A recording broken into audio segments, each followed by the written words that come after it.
कॉम्पेक्स की इस 31st addition में मंच पर उपस्थित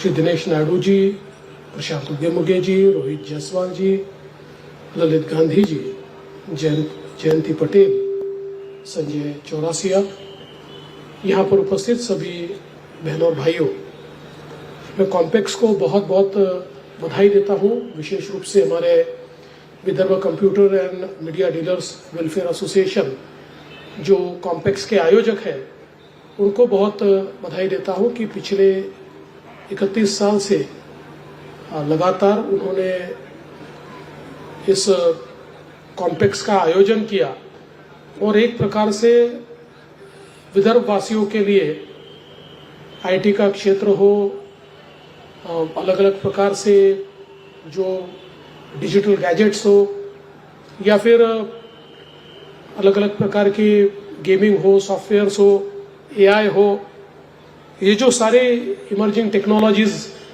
ऐसी सारी चीज़ों का एक प्रकार से केंद्र कॉम्पेक्स के रूप में हम सबको मिला है और हर वर्ष इसमें बढ़ोतरी हो रही है। ये हम सभी के लिए बहुत ही खुशी की बात है।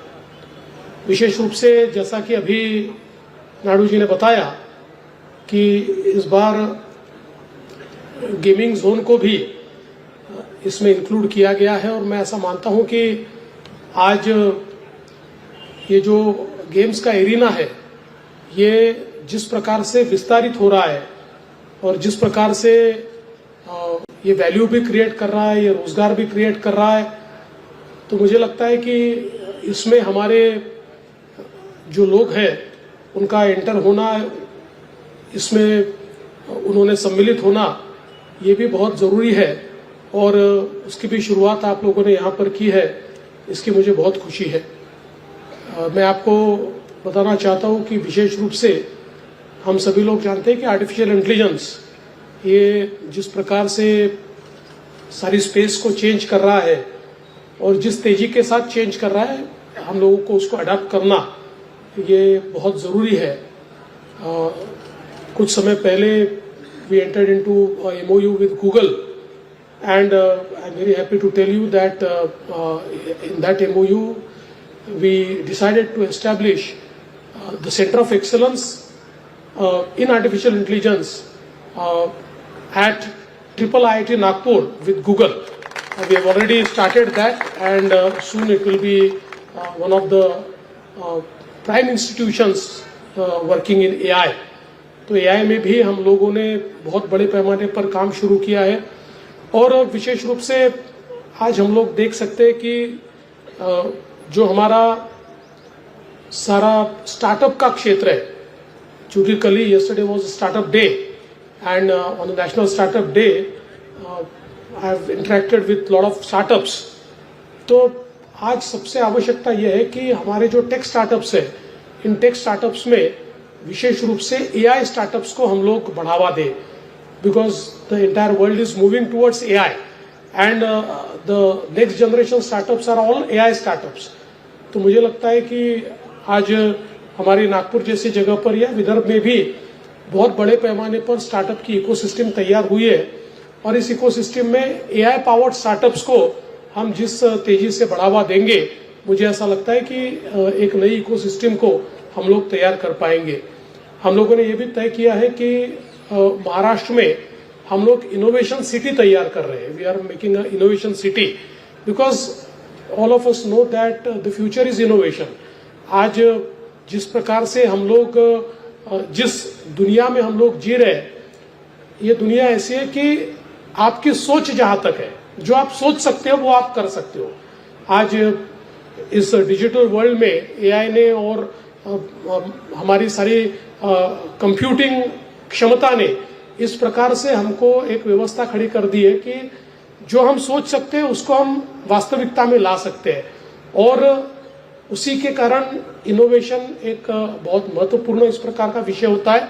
तो एक प्रकार से हमारे जीवन के जितने क्षेत्र है, इन सारे क्षेत्रों में इनोवेशन करने के लिए एक इनोवेशन सिटी का निर्माण हम लोग कर रहे हैं कि जिसके माध्यम से महाराष्ट्र को हम लोग चाहते हैं कि इनोवेशन के स्पेस में महाराष्ट्र नंबर 1 रहे। मुझे ये भी बताते हुए बहुत खुशी होती है कि in all the terms now Maharashtra has become the startup capital, because देश में जितने स्टार्टअप्स है उसमें सबसे ज़्यादा स्टार्टअप्स महाराष्ट्र में।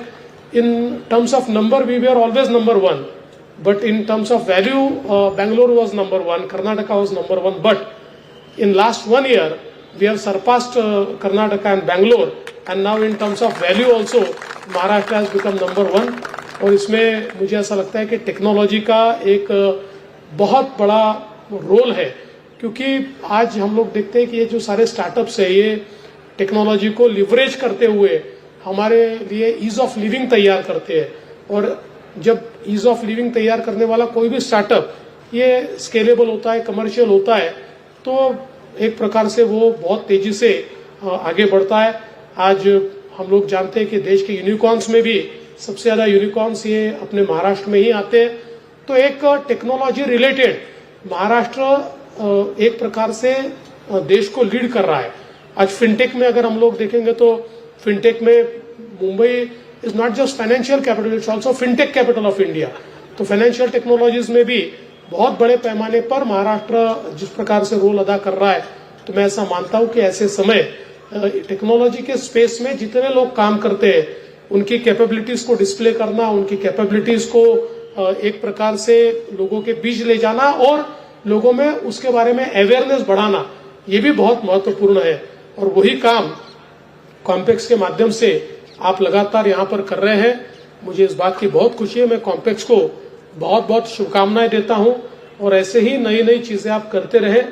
मैंने पिछले समय आपको जो कहा था वो मुझे भी याद है कि मैंने लेआउट को लेकर कहा था कि मैं जब भी आता हूं तो मुझे लगता है उसी साल में आया हूं और पिछले साल ही आया हूं, क्योंकि हर साल बिल्कुल वैसा ही लेआउट होता है। लेकिन आपने चेंज किया है, गेमिंग जोन भी यहाँ पर किया है, टेक एरिना भी आपने किया है। तो हम सब लोग जानते हैं कि परिवर्तन ये जीवन का नियम है और टेक्नोलॉजी के वर्ल्ड में तो टेक्नोलॉजी साल में, 2 साल में, 3 साल में ऑब्सोलीट होती है। तो इसलिए हमको भी हमारे डिस्प्लेस में भी परिवर्तन करना पड़ेगा, हमारे जो जिस प्रकार से इसका स्प्रेड होता है उसमें भी परिवर्तन करना पड़ेगा। तो मैं समझता हूँ परिवर्तन की शुरुआत आपने की है और निश्चित रूप से चूंकि मैं परमानेंट गेस्ट यहाँ का हूँ तो हर वर्ष आकर जो परमानेंट गेस्ट होता है उसी को पता चलता है क्या बदला है क्या नहीं बदला। तो मुझे जो फर्क आपने कहा वो निश्चित रूप से दिख रहा है, इसलिए मैं आपको बधाई देता हूं। और ये जो कंसिस्टेंसी आपने इसमें रखी है, मैं ऐसा मानता हूं कॉम्पेक्स जैसे हमारी ये जो आयोजन है इसके कारण हमारा जो विदर्भ है ये टेक्नोलॉजी के क्षेत्र में एक कदम आगे रहता है। इसलिए मैं आपको बहुत बहुत बधाई देता हूं और इसको इसी प्रकार से आप लोग और समृद्ध करते रहे, ऐसी आप सभी को शुभकामना देते हुए अपने शब्दों को विराम देता हूं। धन्यवाद। जय हिंद, जय भारत। एबीपी माझा, उघडा डोळे बघा नीट।